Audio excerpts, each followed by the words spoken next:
Thank you, Gary, for that. Jack's going to just turn off the front lights. I'm very picture heavy in my presentation today, so hopefully no one falls asleep. All right. Thanks, Matt. Thanks a lot. All right, ready whenever you are. Okay. So God really put it on my heart today to talk about grace and frustration, and I know that frustration is such a fun topic for everybody to hear from. When you become a Christian, the more prevailing thing is health, wealth, and prosperity, but there's not a lot of topics talking about frustration. I really think there's a lot of benefit that we can learn from dealing with that. So while I was getting ready for this, I did not have the week at all that I would hope for leading up to the first time I'd get up in front of sharing. I thought, I'd be getting some good time in the Bible, getting some fasting, some prayer, some studying, and God would come down and hand me a tablet and say, "Here, my son, here are my notes. Take this and go." And just for the record, I mean the electronic one, not the stone tablet. So I have my phone up here with my notes just in case. Didn't come from God, came from Verizon. There you go.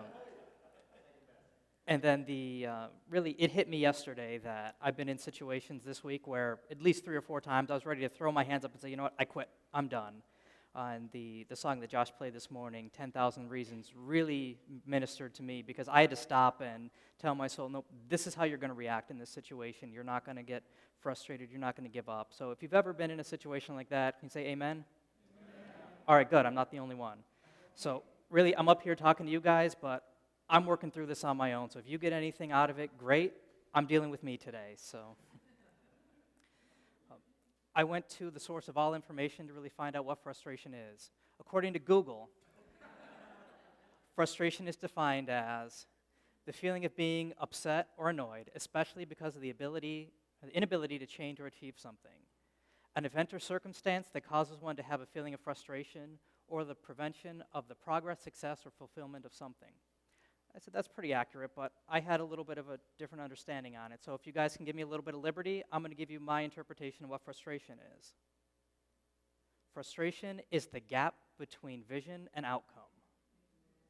And this vision can be a promise, a word, interpretation, or an expectation. So as you can see, my friend over here set out with the expectation of hitting the bullseye, and not quite. I'm sure we all can relate to this scenario here. So I really got the understanding of this when I was trying to put together the child safety locks at my house to keep my kids out of the China hutch and everywhere they shouldn't be. I'm thinking, oh, I'm going to be a man. I'm going to put some things together. It's going to be good. 20 minutes, I'm ready to go. And let me give you a little bit of a backstory. My dad, he's a handyman. You put a tool in his hand, set him to work, he can get anything done. Something missed between there and here. My mind sees what needs to be done. Something happens in between when it gets out to my hands. So I'm like, all right, I'm going to do this. I got this, 20 minutes. I got better things to do. So I took out the locks. I was measuring, making sure everything was laid out right. And about 2 hours later, my hands were cut up, broke 2 locks, and I was getting mad.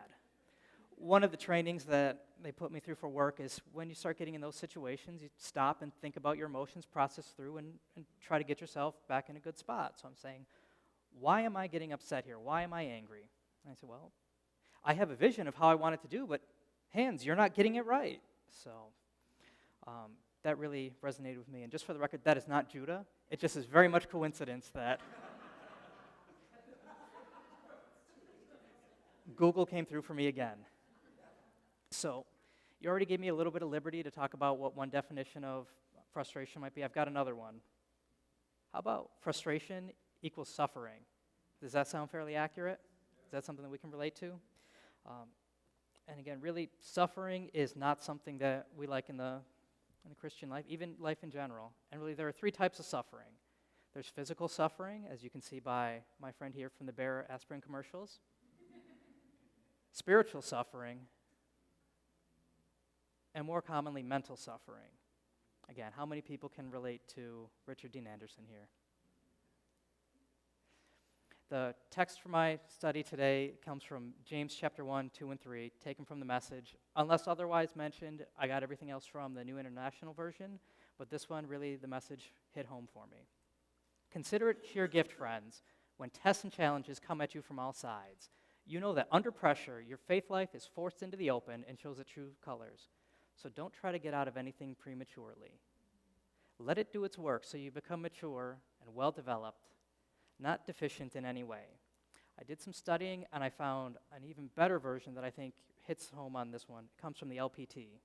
The real difference is consider it sheer gift, friends, when frustrations and suffering come at you from all sides. Now, normally I wouldn't recommend the LPT. Usually it's taken out of context. You can get saved by it. Occasionally it hits home, but by and large, again, taken out of context. Just so everybody knows, LPT stands for Larry Palumbos translation.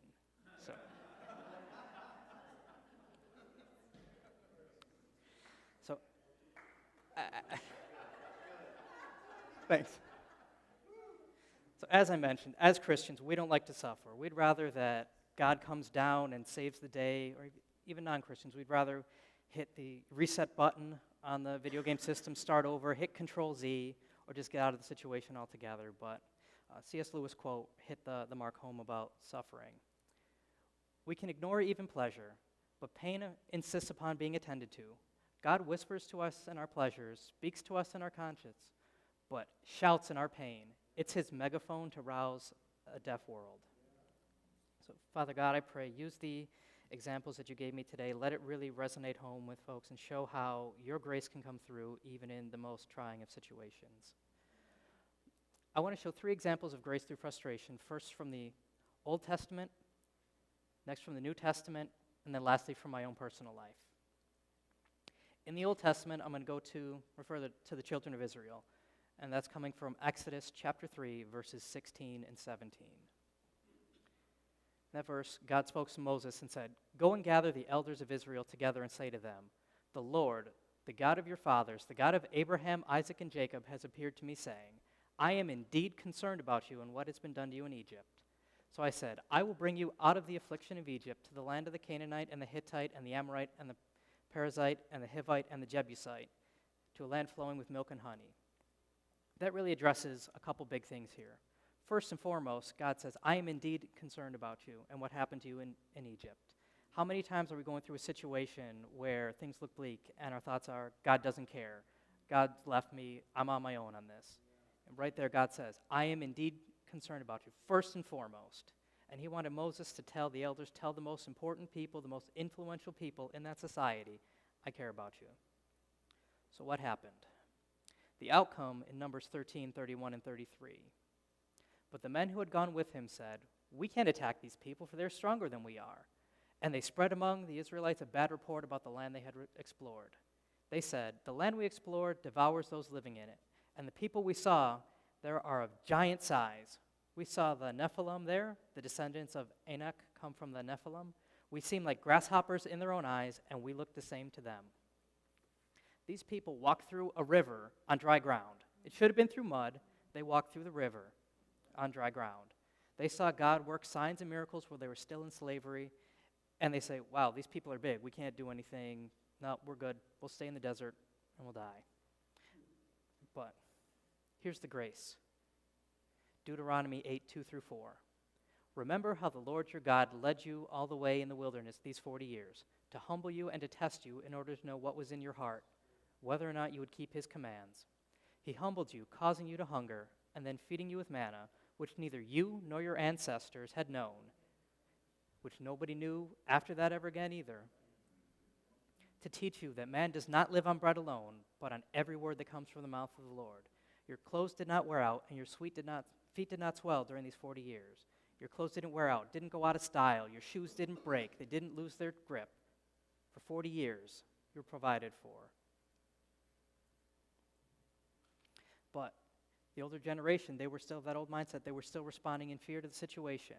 They had to die out before the faithful generation was able to even see the promised land. Imagine how much things would have been different if they had said off the get-go, man, we saw God do this. We saw God do that. God led us through the Red Sea. God took care of Pharaoh in Egypt. Maybe they would have gotten there in 40 days instead of 40 years. God needed to purge the leaven in order to get the people who trusted in him into where he needed them to be. I'm going to move next to the New Testament in John 11, 1 through 4. Now a man named Lazarus was sick. He was from Bethany, The village of Mary and her sister Martha. This Mary, whose brother Lazarus now lay sick, was the same one who poured perfume on the Lord and wiped his feet with her hair. So the sisters sent word to Jesus, Lord, the one you love is sick. When he heard this, Jesus said, this sickness will not end in death. No, it's for God's glory, so that God's Son might be glorified through it. Now, Mary and Martha and Lazarus, they knew Jesus very well. If they weren't there when Jesus raised Jairus' daughter from the dead, they at least heard about it from the disciples who were right there when it happened. They knew all about the signs and miracles that Jesus had done. So they figured, oh great, Lazarus is sick. We'll send for him. He'll come down and say, Lazarus, in my name, be healed. And it'll be fine. But that really wasn't what God had intended. The outcome was, Jesus loved Martha and her sister and Lazarus. So when he heard Lazarus was sick, he stayed 2 more days and then said to his disciples, let's go back to Judea. Again, that defies our logic. We think, okay, we're praying, we're asking for Jesus' help, we're asking for him to come. He's going to be right there. He's going to take care of the situation, we'll be good. And now here's the grace. Then Jesus said, did I not tell you that if you believe, you will see the glory of God? So they took away the stone. Then Jesus looked up and said, Father, I thank you that you have heard me. I knew that you always hear me, but I said this for the benefit of the people standing here, so they may believe that you sent me. When he said this, Jesus called out in a loud voice, Lazarus, come out. The dead man came out, and his hands and feet wrapped with strips of linen and cloth around his face. Mary and Martha, they were believing for this much of a healing. Healing is a great thing. They said, okay, Jesus can do this, let's go for it. They even saw Jesus raise people from the dead. So, okay, let's say worst comes to worst. Jesus can raise Lazarus later on. Nowhere before in the Bible had anybody been risen after 4 days. So they were expecting that God would just swoop in and heal Lazarus, and later on, when nature took its course again, Lazarus would be raised during the resurrection. But this vision was supplanted by the vision that Jesus had to demonstrate the glory of God. So now I want to talk about my own life. Before I really was mature enough to understand God speaking prophetic words over my life, I kind of had a feeling that came up that, at some point, when you have kids, you're going to be in a leadership role at your job. I said, okay, that's cool. I didn't think much about it, and just, went along my day. And then I remember the fateful day in 2010 that I came home and my wife told us that we were pregnant. I'm thinking, oh, that's great. There was just an evening incident manager job that opened up. That's going to be perfect. I wasn't really worried about money at this point because I kind of took the Joseph approach to things that, oh, God gave me a vision. He's going to take care of me. I'm good. I'm favored by my father. It'll be okay. But Joseph wasn't ready for Egypt before going into the pit without getting sold into slavery by his brothers. That manager job didn't really pan out, and neither did that first pregnancy. We went back and we prayed and said, all right, Lord, your grace will come through this time. It wasn't that time. We still carried the scars from that, but, next time we got it. Then a promotion came through at work, and I'd gotten a word that I'd get a new job, and in about the same time in my dream that it came through that I got that new job, same one that I had thought God worked through faithfully. I said, all right, great, we're good. I've got a promotion at work. I'm kind of like being in a leadership role. It's close enough. Got a technicality. I'll be good. I'll be able to make it through. And I had some prophetic words that I've already been through the crucible, that my suffering was over, and my wife would be healed from head to toe. I'm like, okay, we're good. We got this. Got my promotion. Got my word from God. Everybody's healed. Let's go. And then I led to a spot where God said, I want you to have a 3-day fast. Get some things off that you need to work through and get closer to me. So I went through the fast, struggled, praying through. I'm like, all right, fasted, I'm good, ready to go. Shortly after, my wife and I found out we were pregnant again. So I'm like, beautiful. Got my promotion, got a word from God, came out of a fast. I'm at a spiritual high. We're going to be good. Everything is going to be great. Prayed over the stuff that was prayed for. That's done in the past. We had a second miscarriage. And then I'm starting to feel like the children of Israel. I'm like, well, God, what are you doing to me? I stopped believing that he was concerned about what happened to me in Egypt. And I was like Joseph. I'm like, okay, well, I was in slavery. Now I've got favor. I'm second in command in all of Potiphar's house. I'm like, okay, I'm good. We're in a good spot, but Joseph wasn't ready to rule Egypt without going into prison. Through a lot of prayer and faithfulness of our church family, we got through it. Another dark spot, more scars, but we made it through. And then some changes in work went on that God gave me a little calling ahead of time, say, hey, it's time to get ready. Wake up, get to work. And about 2 weeks after he called out to me like that, my supervisor took on a new role. Basically, there was a whole management change up, and it opened up the door for me to become a supervisor. Okay, well, that's cool. I got one trial, one promotion, another trial, another promotion. Like 2 weeks, 2.5 weeks after I started in my new role, finally as a leader, we found out we were pregnant again. On the outside, I was like, okay, this is cool. This is great. I just hope it works out because I don't have any room for another promotion right now. So outwardly, I was happy. Outwardly, I was showing, hey, it's good. God's faithful, this and that. Inside, I wasn't living that. I was walking around expecting death. I was expecting the worst, and I was really at odds with God. So I was like, okay, why are you doing this to me? I don't want this. Just setting us up for more failure. And then one day I was doing laundry. Now, for those of you who know me, those of you who don't, I hate doing laundry. I figured, all right, I'm going to be a good husband. I'm going to do this. I'm going to do that. I'm going to help out my wife. But I was doing angry laundry. I don't remember if I was whipping clothes from the laundry basket into the washer or the washer into the dryer, but I was there, bam, throwing a shirt, throwing socks, throwing towels, this and that. And I was just still processing through everything. I was not praying. I was not fasting. I was not being all super spiritual. I was angry with God. And I remember pulling back to whip something into whatever machine I was whipping stuff into, and God spoke to me like I had never been spoke to before. Stopped me dead in my tracks, midstream, right here. He had my foot up, ready to go through the motion like I was pitching in the World Series. And he said, you're waiting for the other shoe to drop. You don't need to worry about that. Stopped me dead in my tracks, dropped my piece of clothes. I'm like, that's deep. Never really said what that other shoe is, but I knew what he was talking about. I'm like, okay, let's go. Joseph needed to be in jail for 2 years before he was ready to rule Egypt, to keep Pharaoh worrying about nothing but what to eat or drink. So that word had stuck with me, you don't have to worry about the other shoe, a lot during the years, especially during the pregnancy with our first son, because that was not an easy time. Even with all the words. Hector Santos spoke another word to me after that the quality of my life was going to improve drastically. During the times that we had to go to triage because of everything that was going on, the times that we rushed to the emergency room for this or for that, or the times that we were induced, and every time they increased the Pitocin, Judah's heart rate would drop. God kept reminding me that you're worrying about the other shoe to drop. You don't need to do that. Even through the fun stay that we had in the hospital the first time where we thought we'd never get out, it was always, you're worrying about the other shoe, don't worry about it. And that's come up a lot. I mean, God's really shown his grace through our second pregnancy. It was a whole lot easier. Sometimes I even forgot it was going on until I came home and saw my wife out to here. I'm like, oh yeah, oh man, September is coming up real quick.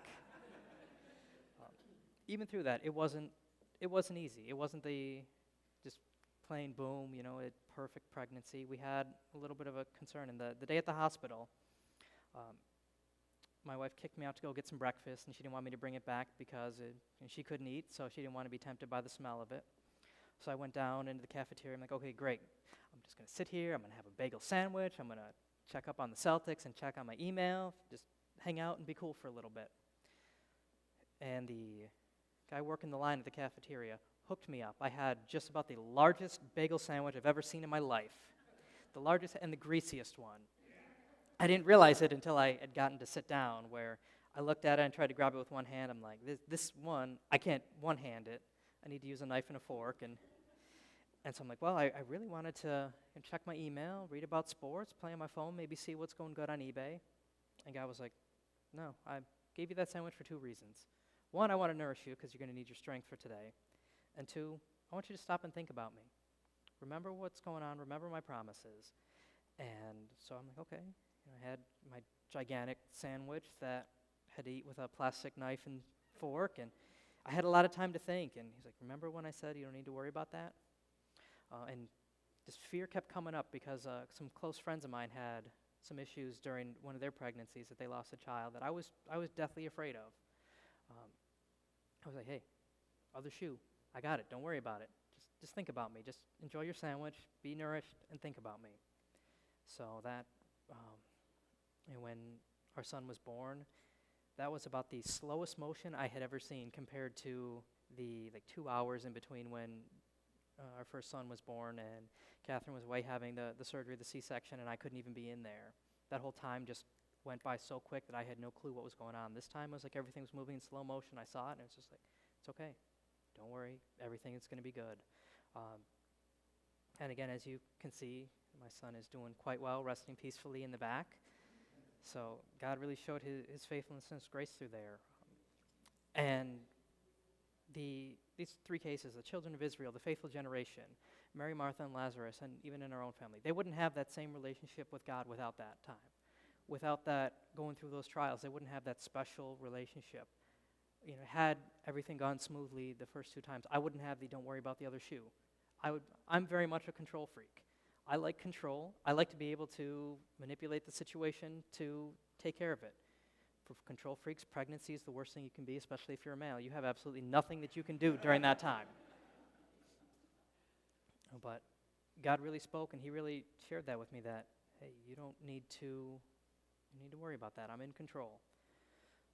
So, in conclusion, I have a couple points. God will many times use times of frustration to build maturity to our faith, to add that extra level of depth, to really give you that insight that you wouldn't have gotten otherwise. And grace and frustration builds testimonies. The faithful generation could say, I saw God provide for us for 40 years through the wilderness. We believed and we made it through. Our ancestors, they didn't. They had fear and they had to die out. We had to wait for them. We were still being provided for every day. But the minute that the last one died out, the doors opened for us. We were able to walk right in. Lazarus, who else could say, I was dead for 4 days, just hung out. I came back. I didn't even stink. I didn't have BO. I'm good. And then, we were able to talk to some friends of ours who've been through other difficult times, who had the same difficulties, and see them from the same frustration into having a healthy child. So it's without that difficulty, without those scars, without getting beat up, you lose that really special time that God provides for you. I just have a couple questions in closing. And this one's kind of rhetorical. Are there situations or circumstances in your life causing frustration or suffering today? If you can say no, congratulations. I tip my hat to you. Your attitude and response will make all the difference. You have the ability to choose death or life today. Be like Joshua and say, today, as for me and my household, we choose the Lord. Will you respond according to your faith level today or by your natural default of fear? We've seen some examples in the Old Testament. The children of Israel responded in fear and died out. On the opposite, we saw Mary, Martha respond in faith, and they saw one of the greatest miracles ever. So, Lord, I just pray today that you would use these trials of life to bring forth your glory, to bring forth testimony so that not only we can have a deeper, a more real, a more potent and powerful relationship with you, but Lord, also that we can minister to people who are going through suffering and we can say, look what the Lord has done, and bring them through and help them see the other side so that they can have a testimony to carry on. Lord, we just pray for your grace. We pray that this word would resonate home. In Jesus' name. And all God's people said? Amen. Our prayer team will be over in the corner. If you need special prayer, there are refreshments in the back. Please feel free to stay in fellowship. And bless you all and have a great week.